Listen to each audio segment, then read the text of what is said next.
अहिल्यानगर शहरातील कोतवाली पोलीस ठाण्यात पीडित युवतीने फिर्याद दिली आहे। तिला वारंवार फोन करून तिच्याशी जवळीक साधून शारीरिक संबंध ठेवण्याची मागणी करणाऱ्या तरुणासह त्याला मदत करणाऱ्या पती-पत्नी विरोधात अहिल्यानगरमध्ये गुन्हा दाखल झाला आहे।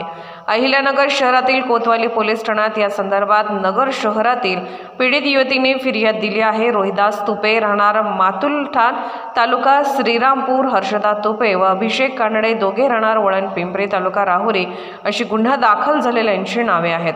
हर्षदा व अभिषेक पती-पत्नी असून त्यांनी फिर्यादी युवतीची रोहिदास सोबत ओळख करून दिली होती। तेव्हापासून तो फिर्यादीला वारंवार फोन करून तिच्याशी जवळीक साधण्याचा प्रयत्न करत होता।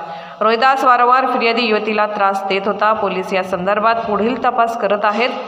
सर्व मंथन न्यूज महाराष्ट्र, अहिल्यानगर।